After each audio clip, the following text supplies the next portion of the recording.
I recognize the member for Gagetown Petit Kodiak. You have 25 minutes.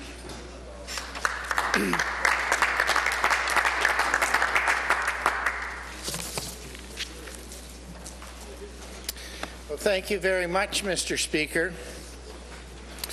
Mr. Speaker, it was an economist by the name of Thomas Sowell who said, balanced budget requirements seem more likely to produce accounting ingenuity than generally balanced budgets. And Mr. Speaker, that's certainly what we're seeing here with the Gallant Liberal budget.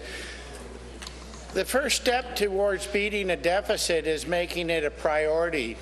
And Mr. Speaker, that's what the Gallant Liberal governments have truly missed in this budget. The Finance Minister has once again failed on debt control. Mr. Speaker, many business owners, professionals, and everyday New Brunswickers have raised concerns regarding the Gallant Liberal government's third budget. A warning the Premier and the Finance Minister are foolish to ignore. The biggest concerns of New Brunswickers and the official opposition is the ballooning debt that we have here in New Brunswick. New Brunswick's provincial debt is expected to top out at over $14.4 billion by the end of this year. And Mr. Speaker, that's an enormous amount for a province of 750,000 people, and that's $670 million higher than it originally estimated last year. But Mr. Speaker, why should we care? We should care because if we had to pay off our provincial debt all at once, each New Brunswicker would have to come up with close to $20,000. Thanks to this colossal debt, the province of New Brunswick is already paying out $2 million a day in interest payments, an amount that will continue to increase in spite of the increases in tax revenues because the Gallant Liberal government plans to spend more than it takes in over the next few years. And that's what we've seen year after year after year. All New Brunswickers should be concerned because the money being shelled out for interest payments could have otherwise have been directed to public services, education, health, highways, badly needed tax relief for tax-strapped New Brunswickers. New Brunswick is already one of the highest tax jurisdictions in Atlantic Canada. A disincentive for people to stay away or move here. It's not the first time the provincial government has been warned about this soaring debt. Mr. Speaker, New Brunswick has one of the fastest growing government debts in Canada. Out of 9 other provinces, only 3 of them, Ontario, Quebec, and Newfoundland and Labrador, have a higher per capita debt. And Mr. Speaker, if we go back and look at the 90s, New Brunswick was compared side by side with the province of Saskatchewan. The populations were pretty much the same. Our breakdown of economies were the same, agriculture, minerals. We had pretty much the same rural breakdown. We were the same with Saskatchewan. They were quite a rural province. And the average age was the same too, I'm told. But what's happened since then, the province of Saskatchewan has decided to go and safely develop their natural resources. But back in the 90s, the government of New Brunswick of the day, and we all certainly know who it is, decided that what we would do is we would get rid of our trades, and we would focus on call centers. And we see what has happened. So now Now we have Saskatchewan booming, and the province of New Brunswick throwing out taxpayers' dollars to try and keep call center jobs in New Brunswick. I have a friend of ours that's son is working out for a Saskatchewan company. He's a mechanic, and he is working for a Saskatchewan company, and right now is working in Fort McMurray. That young fella is making a six-figure salary as a mechanic. And I would like to know how many call center employees we have that are making a six-figure salary.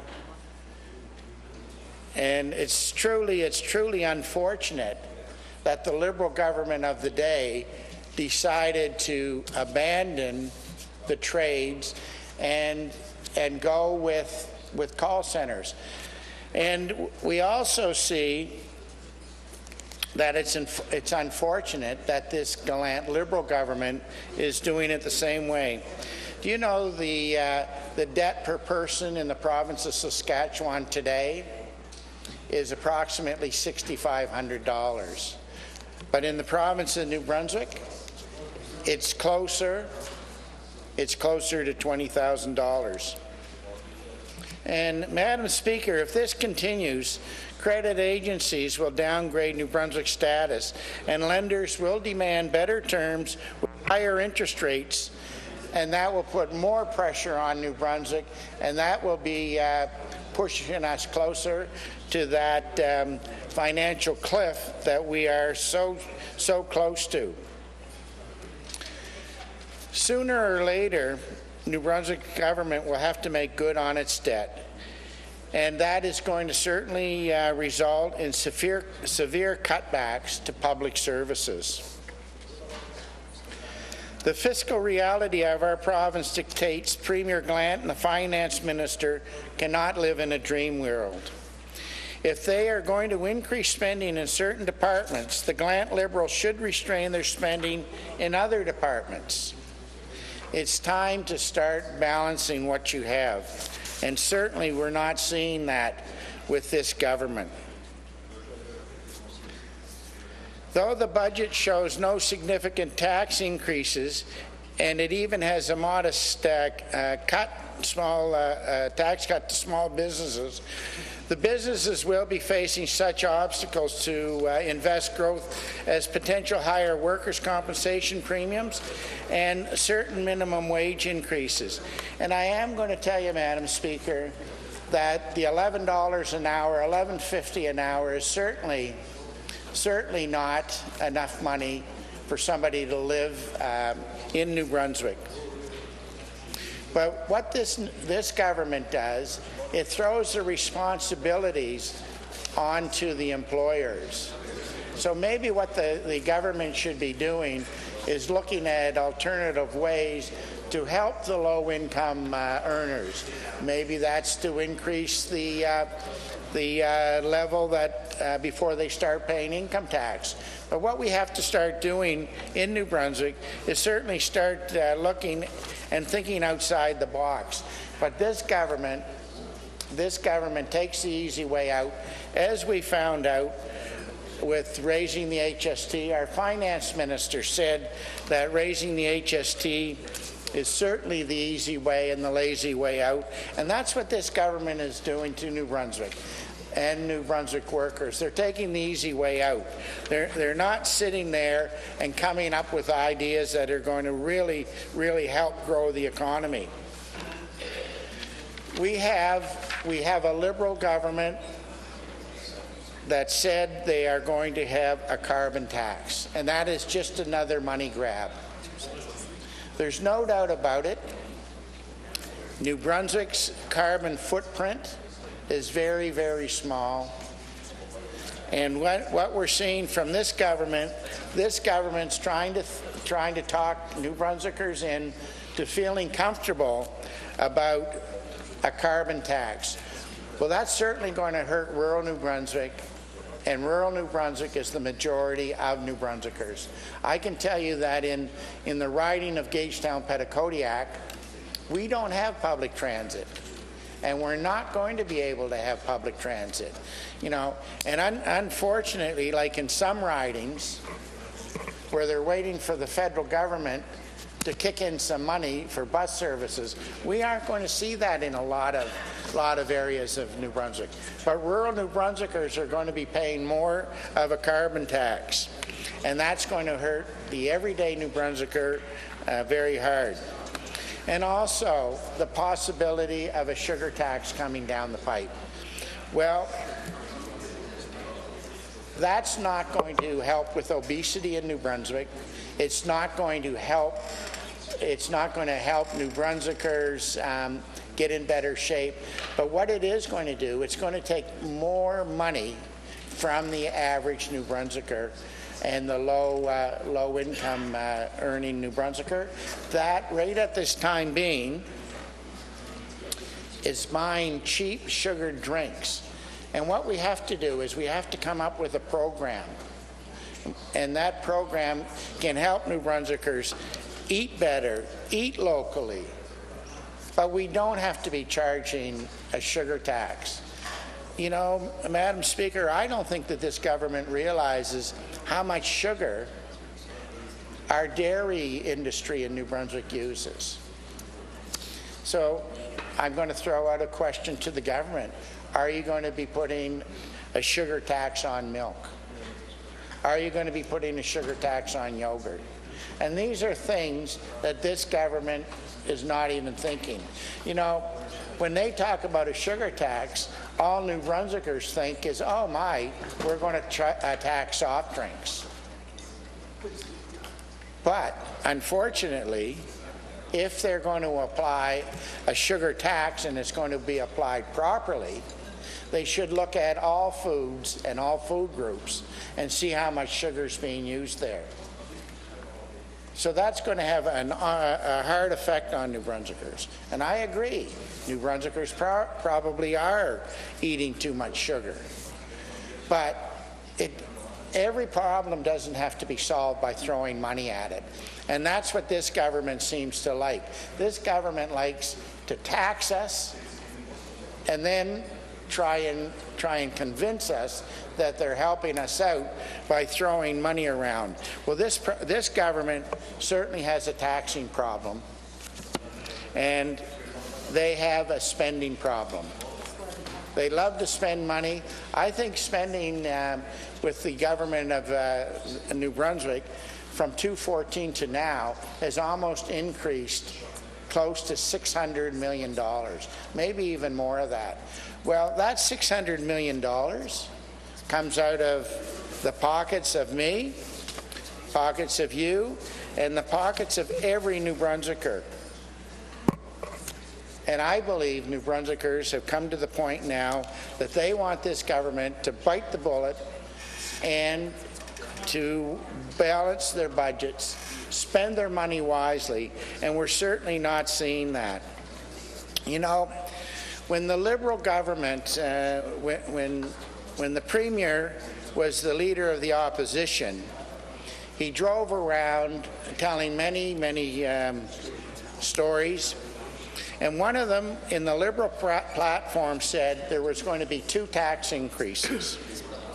A $30 million income tax on those making over $150,000 and a $30 million property tax increase on businesses. Well, certainly they have put pressure on property tax increases on business.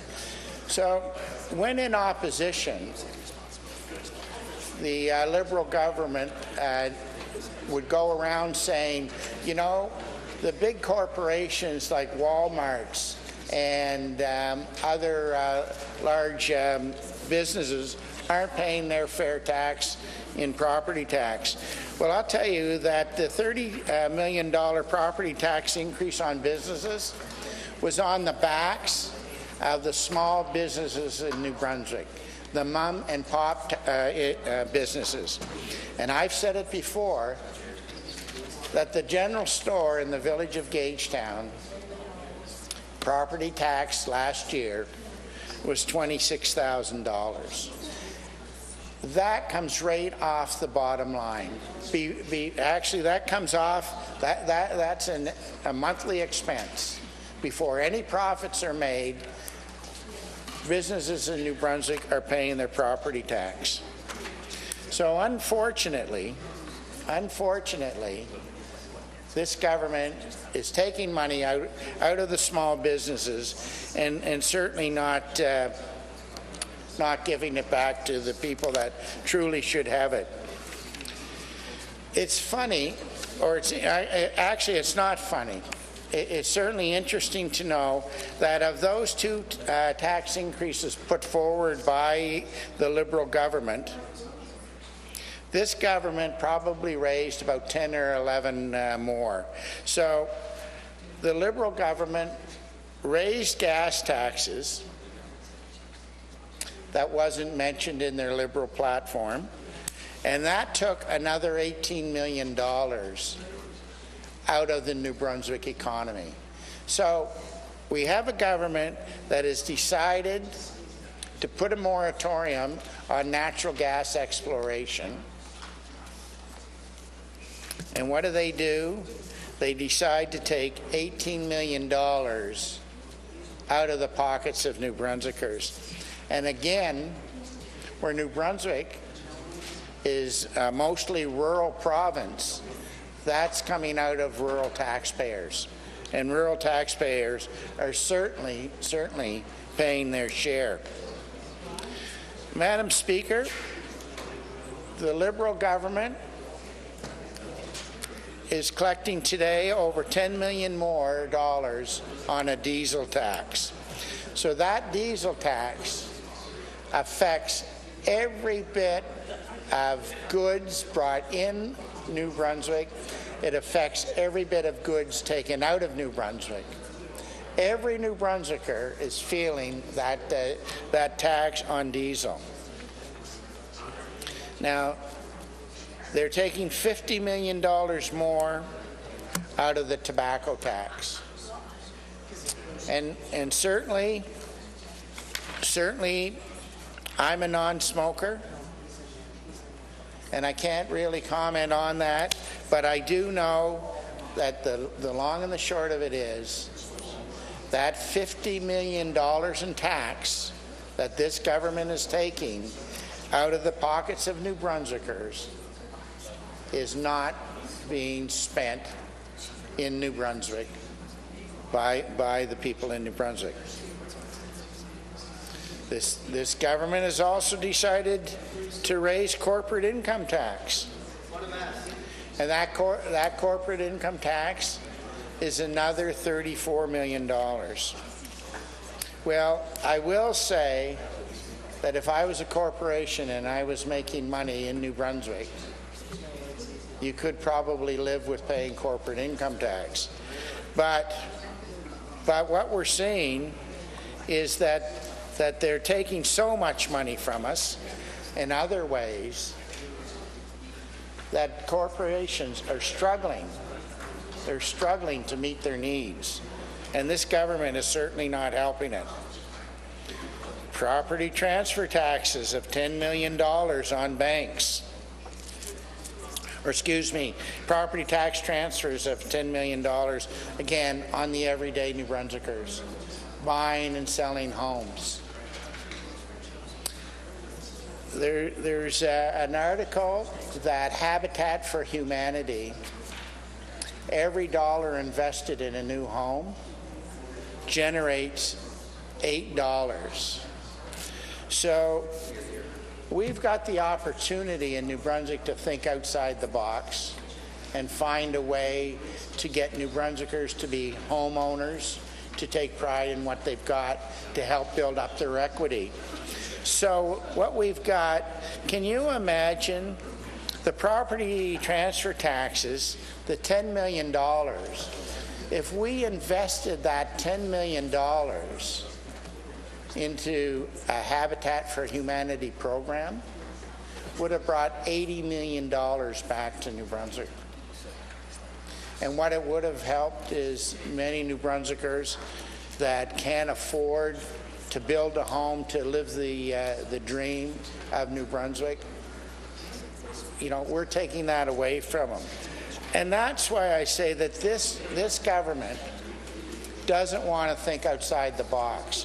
What this government wants to do is take the lazy way out. And the lazy way out is certainly raising the HST by 2%. $300 million that this government is taking out of the hands of everyday New Brunswickers with the raise in the HST. Now, mind you, some of it's being given back, but still, it's the everyday New Brunswicker that is feeling the pinch. So I haven't added up all of these tax increases that we've seen by the Liberal government from then till now. But what I do know is not only do the Liberal government have a problem taking the money out of, well, actually they don't have a problem about taking money out of my pocket and your pocket, but they certainly have a problem on how to spend their money and where to spend it on. We have a government that has no problem wasting money. So the Liberal government has decided to shut down the tuition tax credits. And I'm going to tell you, Madam Speaker, that I have received a lot of calls from families that do not consider themselves wealthy, that are making $80,000 and yes, even $100,000 combined in the family a year. But what we have to remember is some of these families have 4 kids, 4 students that are going to university. But, Madam Speaker, it was your government that has taken that away. And it was your government that said to these families, we're going to get away from the tuition tax credit and we're going to give a TAB program. And that TAB program adds $60,000 a year for family. It's excluded so many people. And Madam Speaker, we've seen it. We have seen that the number of students that are being accepted in this program aren't as high as what we had with the tuition tax credit. So certainly that's another hit that New Brunswickers have taken with the Gallant Liberal government in regards to that. You know, Madam Speaker, I haven't even got... Votre temps s'est expiré. Your time has expired. Thank you. La parole est maintenant à l'honorable ministre